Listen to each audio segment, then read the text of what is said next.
ሰላም ጤና ይስጥልኝ የዩቲዩባችን ተከታታዮች የባለፈው ካቆምንበት ጀምረን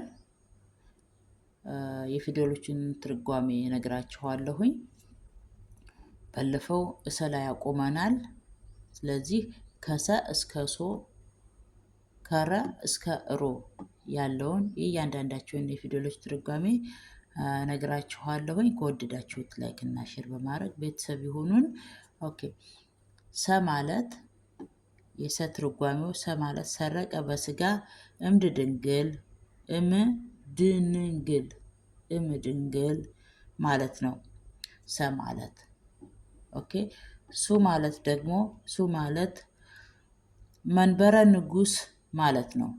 ሱ ማለት መንበረ ንጉስ ማለት ነው።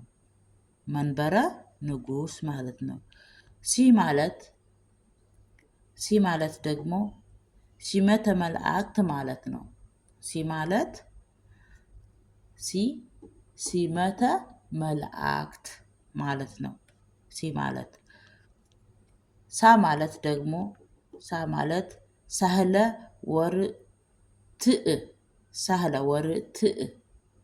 ሳ ማለት ሳህለ ወርትዕ ማለት ነው። ወርትዕ ሳህለ ወርትዕ ማለት ነው። ሴ ማለት ደግሞ ሴ ማለት ሴሞሙ ለካህናት ማለት ነው። ሴ ማለት ሴሞሙ ለካህናት ማለት ነው። ሴ ማለት ኦኬ። ስ ማለት ደግሞ ስ ማለት ንጉስ እግዚአብሔር ማለት ነው።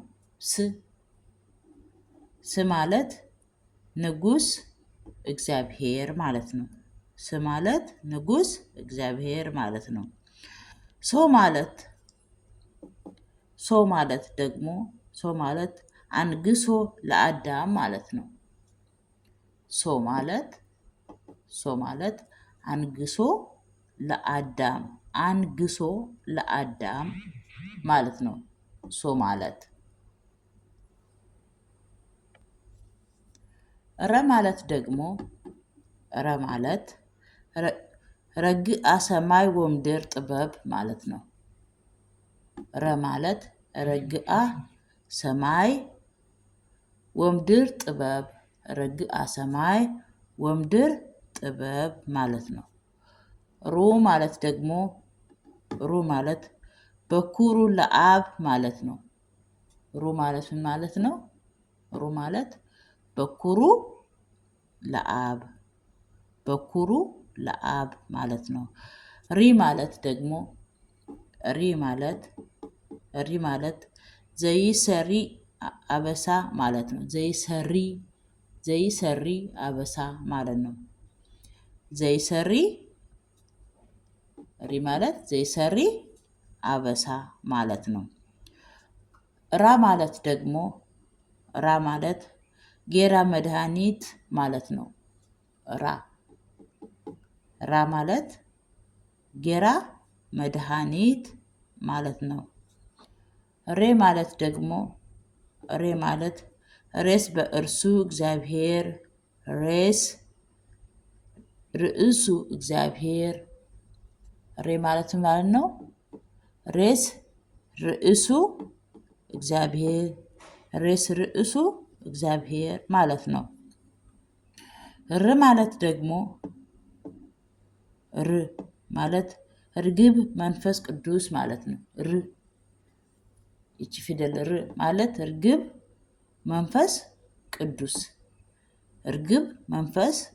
ማለት ነው። ሮ ማለት ፈጥሮ ለዓለም ማለት ነው። ሮ ማለት ፈጥሮ ለዓለም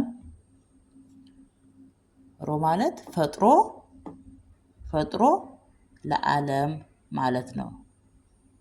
ከወደዳችሁት ላይክ ሼር አድርጉ። በየቀኑ ሁለት ፊደሎችን እያደረኩኝ ዩቲዩብ ላይ ፖስትላችኋለሁኝ። ደግሜ ደግሞ በጽሁፍ ፖስትላችኋለሁኝ። ላይክ እና ሼር፣ ሰብስክራይብ በማድረግ ቤተሰብ ይሁኑን። እናመሰግናለን።